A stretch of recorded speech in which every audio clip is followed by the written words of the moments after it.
Hey guys, this is the first tier list I've done on my channel, and today I'm going to talk about Pixar films. I watched some of these for the first time just for this video. I rewatched some of the old ones, and yeah, I've got a lot to say on it, so let's get started. In chronological order, we're going to start with Toy Story. This gets an S. Obviously, coming out in the late 90s, the animation looks pretty janky, but this film is genius. I am so glad that Disney's original plans to make this a musical fell through. Just the way the movie starts, the kind of POV shots of Woody, the Randy Newman music fits like a glove, the characters are memorable, and I think what's so smart about the film is that it doesn't just rely on puns. I loved it as a kid, and I love it now. I was fascinated with the rules of this universe, their kind of PTA meetings that they have. I think Tom Hanks did one of the best voice acting performances I've ever seen in the film, at least in terms of comedy. He's hysterical. The scene where he's arguing with Buzz underneath the car is just like a masterclass in comedic voice acting. So much personality, so much variety. Just what they do with the animation is brilliant in some cases, like a bunch of kids running around a room and then the silence afterwards. It's like a hurricane just came through. The escape sequence at the end that rivals the one in Toy Story 3. It's genius from start to end, honestly. Next up is A Bug's Life. Bug's Life gets B tier. Unlike Toy Story, this is one I don't think I can ramble a lot about. It's a perfectly good film. Again, funny, memorable characters, but there's just not really that much to it. Some nice details in it, like how the grasshoppers sound kind of like lawnmowers being revved up or chainsaws. There isn't really much in terms of emotional resonance. Solid B, very enjoyable, perfect for kids, but I can't put it any higher. Toy Story 2 gets an A. If we're just considering it as a trilogy, which it was for a lovely space of time, is really interesting because each one succeeds at something else. So I think Toy Story, to me, had the best story. Toy Story 3 is the darkest, and Toy Story 2 is fucking hilarious. That sequence with the traffic cones, I've probably watched on YouTube 20 times. Better animated than the first one. It has the flavor of it. It has the characters. It's not as great or monumental as that first one, but I still think it's one of Pixar's best. Monsters, Inc. gets an A. I think my only real issue is that I didn't really like Mike Wazowski and Sully that much. I was fine with them when I first saw it. They weren't as interesting to me in retrospect. It's still really fun. I love the main concept of monsters using children's scream to power their cities. It's really disturbing when you think about it. Boo is adorable, and it's clear they just recorded random noises she made while she was playing around in the studio or wherever they recorded her lines. I think that was great. The plot moves at a good pace. There was a consistent enjoyment throughout, and a lot of heart in there as well. Finding Nemo also gets an A. I think Finding Nemo gets an A on just default, even if you have problems with some of the story elements or if Ellen DeGeneres is a little grating on your ears. The animation in this movie, this was probably the first time Pixar was full on flexing. The animators had to take classes and learn about how all these individual animals moved underwater. It is a breathtaking looking movie, especially for the time. It's clear a lot of hard work and ingenuity went into the making of this. And once again, not a lot of fish puns, not a lot of really lazy jokes. They were focusing on the characters' personalities. You know what is going to go in this? The Incredibles. When people say, oh, this is great for the family, it's great for the whole family, what that really means is that it's inoffensive and the parents can tolerate it while the kids are having a blast. The Incredibles truly is perfect for the family because everyone will be thoroughly enjoying it. It's almost like a blueprint of what a good Fantastic Four movie could be, and they just haven't done yet. It's well written. There are scenes in this movie that are specifically for adults, about marriage, about raising kids, and I feel like kids can still enjoy it because it's still simple enough for them to understand. Those scenes never last too long. Actually, nothing in this movie lasts too long. Two quick things. One, Syndrome, voiced by Jason Lee, is hysterical, one of the funniest Pixar characters ever. You married Elastigirl? and got busy! And second, this movie has some pretty spectacular action. It's still an older film, you know, the animation's still rough around the edges, but just the way the whole thing was storyboarded was thrilling. This is one of those perfect films. Cars is definitely a bump in the road. When you're watching it, you feel like Pixar is kind of coasting. Two main problems. Number one, I love Owen Wilson, perfect in movies like Midnight in Paris. Voice acting, I don't think is his strength, and I don't think he fits this character. Second, the more Cars films they make, the more details about the world they introduce, and it makes less sense. The only thing that in this movie that really feels like Pixar, other than the high animation quality, is Paul Newman as the mentor type character. All of those scenes have a lot of heart to them, and I don't really think it's the script that's doing that. It's really Paul Newman's voice. Other than that, C tier, perfectly watchable, but nothing special. I gotta give Ratatouille a B. I know people are gonna get mad at me for it. I think there's a lot of beauty in this movie. I think there are some very intelligent details. Anton Ego, voiced by the great Peter O'Toole, his room is shaped like a coffin. And I think they specifically designed his character to look like a vulture. So everything with him is about death, about doom. Because, in a sense, his word can kill a restaurant's reputation. The main character, apart from Remy, is so obnoxious, he doesn't sound French. They get away with that with the rats. They don't get away with it with this guy. None of his jokes are funny. He's a buffoon. He didn't earn anything. Do you guys really care about him? Did you really? Because I kind of doubt that. I think Remy's story is really where the heart was, and where all the interest was, where all the tension was. WALL-E gets an S tier. It might be my favorite Pixar film. There are 5 or 6 scenes that really hit home, just kind of spinning around my head. WALL-E and Eve inventing dancing. The first date. With little to no dialogue, they're able to convey a boyfriend and a girlfriend fighting, romance, curiosity, fear, purpose. The list goes on and on. There are millions, billions to be made. But when you think about it, WALL-E would have, in a symbolic sense, been a perfect way to end Pixar films. Pixar first got a lot of interest with Luxo Jr. You start a company by infusing humanity into objects, and then you end with a movie where objects remind people of their own humanity. I could do an entire video, just scene by scene, step by step, why WALL-E succeeds at what it set out to do. Up. Again, not sure where to put this. If you ask someone why Up is so genius, they will point to the first 10 minutes, and they will point to, like, the climax. Not a lot of people are going to talk about the middle of this film. I mean, obviously, the first 10, 15 minutes of this movie is S tier, 10 out of 10, perfect. Doug the dog is hysterical, but I think the last kind of action sequence, it's a bit stupid. There's just a huge chunk of time in that film where it feels like we're kind of spinning our wheels, the plot's not moving anywhere, kind of rambling, just like me. Toy Story 3, A tier. I mentioned earlier that this is the darkest of those 3 Toy Story movies. I will admit I almost cried at the end. What I like about it is that it doesn't feel cheap. The little sniffs and the frog in the throat, the way Andy kind of pulls back a little bit when a girl reaches for a toy. It's those little moments of humanity that make certain scenes just break your heart in half.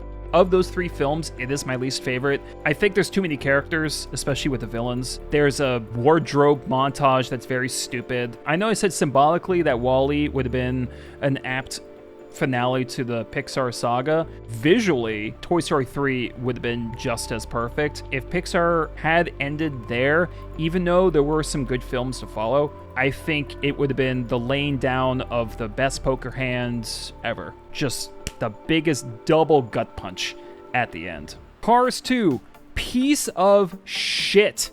Terrible film. They just created this perfect finale. That was their end game. And now this. The humor is awful. Clearly kids loved Mater, which is why don't let this poster fool you. Mater's essentially the main character of this movie. And wow, kiss my grits, does he get on your fucking nerves quickly. It's the same joke over and over. And what's worse is that the majority of this film is this very bland spy subplot, and they don't do anything new with it. It's the same goofy, underwritten spy music. It sucks. It's just shit. This is the reason why people need to slow the fuck down when they see a minor character in a movie and go, oh, they should have a spin-off. People need to think a little more carefully and ponder the fact that maybe the reason they work so well is because they're in a movie for a short period of time, not in spite of. Cars 2 is the equivalent of a rolled up newspaper to that concept and just hitting it over the head and just like, no, no. Stupid, stupid, stupid. Brave. D. If anyone wants to fight me on this, I have to ask a question. Do you support what this main character did? If you do, I don't really want to be friends with you. It was the most contrived way to create drama. You watch it and you go, okay, they clearly had a concept. They probably had an ending, but they had absolutely no way of connecting the two. So what do? They're like, I don't know, she fucking turns her mom into a bear and then they'll go off in the wilderness and comedy ensues. It's not a good sign when the main praise for the film is the hair physics. The story sucks. The comedy is all slapstick. None of the characters are interesting. The main character is a fucking brat. And people were going nuts over the arrow splitting. Big fucking deal. It's inspired from Robin Hood. Okay, cool. You did something that another animation did. All right, like it looks good. It's great for like a reel. It's a sloppy, boring movie. It looks pretty and that's not enough. All right, is everyone ready for a hot take? One of the movies I watched for the first time for this video was Monsters University. This movie's great. Now, it's not perfect. There are a few goofy moments, and it does feel unnecessary. It is still an awesome movie. I think what I appreciate the most about this movie, other than just how funny it is, I was laughing way more than I expected to. There's a focus on the idea that not everyone is meant to be good at something that they're passionate about. It's a very uncomfortable truth. They're not physically capable, maybe they're not smart enough. I like that the film explores that, but also kind of conjures up a positive workaround. Also, if there's any horror fans out there, the climax of this movie is an absolute joy to watch. It's not perfect, but I think it's a great movie, and I also think that the characters, Mike and Sully, have more depth than they did in Monsters, Inc. Inside Out is a B. I think the main concept is very smart, even though it's kind of ripped off a really shitty show called Herman's Head. I think this is one of those things that should have worked better than it does. I love the theme of sadness not necessarily being a negative thing. The comedy in this movie really didn't work, and it got kind of annoying how 80% of this film is just a bunch of different characters arguing in the head of someone else. It was very predictable. I started to realize that Pixar ran into this irritating consistency where it's just two characters on the adventure together. They've done it like 10 times. Like, can you please focus on something else? You clearly want this to be like an artful type movie. Can you at least make the plot a little bit more creative? That would be great. Good Dinosaur. Piece of shit. It's one of the most boring movies Pixar ever did. And it also contains the biggest disparity between the environments and the characters, because the environments are so lush and beautifully rendered, and then you have these really stupid, simplistic Kirby-level dinosaurs, and just so much about it doesn't make sense. If dinosaurs evolved to where they were actually farming, why would everything look like humans designed it? It's not fun. It's not deep. The movie's a piece of crap, and I dare you to try to finish it. Finding Dory. I did laugh quite a few times in the movie. I loved the octopus character. You know, the animation on him is so fun to watch. Biggest laugh I got was a really heartbroken clam. As they do, and they see into your soul, and they break your heart. Oh, Shelley, why? That being said, there is no reason the story needed to be told. They don't do anything particularly new or interesting with the characters, unlike Monsters University. There is a focus on characters with defects. They don't explore it thoroughly or in any intriguing manner. They just kind of introduce characters and then make their ailments just a punchline. There's nothing really to write home about. I'm putting Cars 3 at D because it's a bad movie, and I think people were a bit too kind to it because Cars 2 was so atrocious. The general consensus was, all right, this is better, back on track. But you're back on track, but you still got a bunch of flat tires. It almost felt like the heads at Pixar were bitter at the fact that people liked, well, I didn't, but people liked Mater, and then they didn't like Mater. And so they probably just threw up their hands and go, okay, you know what? We're gonna kick Mater to the curb in Cars 3, which they did, thank you Pixar. But then they cram in a backlot racing sequence that contains every redneck joke known to man. I was bored for most of the film, which is not a good sign considering that it's about racing. I really do feel Owen Wilson was miscast. There's a scene where he yells at another character, and it's supposed to be harsh. It's supposed to break our heart. It's not there. He's half-assing it, or he's just not right for the role. It doesn't land.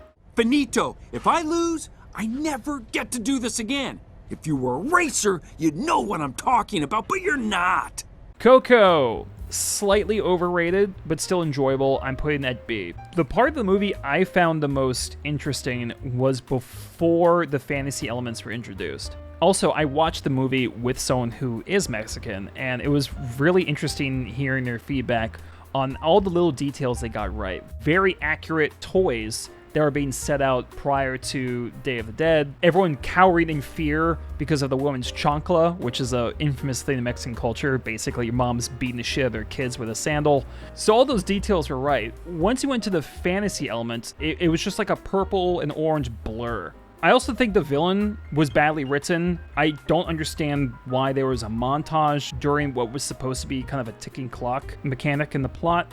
I think the song is beautiful in context, but I don't think it should have won the Oscar. Then again, Billie Eilish on Dramamine and Sam Smith failing falsetto both won Oscars. So, take that with a grain of salt. I like that the guitar playing looked realistic. I could recognize chords. Musically, it works. Visually, kind of works. It's a B. Incredibles 2, C. Why was this made, and why was it made at this point? I think this is one of the worst plots Pixar has had. It's not paced well. You don't care about the stakes. They turned Mr. Incredible into kind of a dick and not a very entertaining one. There's a whole kind of Looney Tunes, Tom and Jerry style sequence with a baby and a raccoon. Why is that in the film? The action sequences, except for this very, very dull, slow bit with a boat at the end, they really utilized Elastigirl to her full potential. It's middle of the road. Also, the villain sucked. Toy Story 4. This is going to come across as a little unprofessional, and I apologize. But this is the one I have to put in the didn't watch category. I get one. This is the only one I didn't watch. Onward. D. I saw this last night, and I can barely remember it. It's the first movie to really explore brothers, at least from the Pixar catalog, and there are moments where it works. And that makes it almost more frustrating, because you just see flitters of promise. And I like how the climax rounded up. It's honestly lazy, and the fantasy and real-world concept, you can feel the script struggle to make this concept work. I wish movies would stop trying to make fantasy in modern day work, because it didn't work in this, it damn sure didn't work in Bright. So can we just stop? A lot of people have commented that Chris Pratt was miscast, and for the most part, I agree. The Manticore was insufferable. The Pixie Bikers were an annoyance. There's nothing I can recommend, and there's no reason to watch it. I'm putting Soul at C. Soul is one of those movies where the highs are so high and the lows are so low. The soundtrack is one of the best of all Pixar. Absolutely adore the design of these bookkeepers of the afterlife, almost cubist kind of line work. I love the voice actor for the villain. I think his jokes are funny. He essentially traumatizes someone in real life, and it's perfect dark comedy. And I love all the music sequences. As a musician, the whole idea that you can sort of sink into this trance when you're playing music, even playing music live, is very accurate. And I think the visual storytelling of this movie is on point. So there's great lessons, great visuals, and great music, but the plot itself is crap. It's just a guy and a woman's spirit stuck in a cat wandering through the city. It's such a shame because you have this perfect art movie right there in front of you. All the factors are there, and you just couldn't string them together. And the plot is both bland and way too complicated with its rules, and it breaks them constantly. Luca. C. I like the friend dynamic. Very Tom Sawyer, Huckleberry Finn. Don't like the voice acting very much. I really like how they made the characters look less realistic. What they did with their eyes, and especially their hair, the girl character's hair looks like Raggedy Ann in terms of its actual texture. They made them look like dolls, like marionettes. It's one of my favorite Pixar environments. So there's good factors there. The story itself, there's almost no sense of urgency, of stakes, of drama. And worst of all, the main dynamic, which is that they're fish people in a town full of people who hate fish people, they basically drop that at the end so unceremoniously. I mean, when this big race is over, it just kind of falls. And you're just sitting there gobsmacked, thinking, wait, that's the ending? It's one of those feelings. Turning Red. This is one of the few Pixar films, maybe even the only Pixar film, where the animation was actively pissing me off. How did I get so angry at crying animation in a movie? This film made that annoying to me, and I don't know how that was possible. This movie created kind of a stir because it was essentially using the panda as a metaphor for puberty and even periods, but no one really talked about how bad of a job it did. To me, the best part of this movie, just similar to Coco, was before the fantasy element. There's a scene where a girl realizes she has a crush for the first time. And it's so funny. She experiences this mix of panic and euphoria. She gets like locked into this fury of emotions, and it makes it hilarious. But then with other scenes that we're supposed to take more seriously, the animation is still just constantly cutting to like these quick fire animations and reactions. They do the same bubbly-eyed reaction shot like every 5 minutes. Montages feel endless. And all they do is just ride on the fact that red pandas are kind of cute. I didn't think the movie was funny. I had completely lost interest by the climax. I didn't care about what was happening. I'm sorry, I don't like any of the characters. It's a D. And finally, Lightyear, which is the most recent I watched. I watched it late last night. And this one, I think more than any of the ones on this list, I'm the most torn about. Because I kind of enjoyed it. I think. Animation is superb. The cat is a discount Doug, but he still offered the most comedy in the entire film, and I did warm up a lot to the character as it went along. There's a particularly touching scene where a character says goodbye to another one that I thought was very effective. I, at first, liked the idea of the film potentially exploring PTSD, but it kind of just dropped by the wayside. There is absolutely no fucking reason this should be called Lightyear. They opened the movie by saying, this is the movie Andy watched. No, it wasn't. Not at all. This movie's clearly made in the modern day. And it feels like Pixar shackled themselves to Lightyear because they knew people would want to see anything attached to Toy Story. Just like anyone will watch any piece of shit with a lightsaber. And the problem is that now they're so attached to it, they can't do that much new with any of the designs, with the worlds, the weapons, the spacesuits. They're all so boring. There's this one guy who's a complete fucking liability. He just sucks. He's an idiot. He doesn't have any funny lines. And then the film expects you to feel bad for him. I'm watching this, I'm like, God, this guy reminds me of like Taika Waititi, but like a bad Taika. Like Taika from Free Guy. And then I looked it up and the voice was by Taika Waititi. I was like, oh shit, no wonder. I have to give it a C. Such wasted potential, which is a big theme with a lot of these. If you look at this chronologically, you can see a very noticeable dip. I feel like I can sum this all up by saying, dang, what a shame. That about wraps it up for my tier list. What is your top and bottom Pixar film? Definitely let me know. As always, thanks for watching.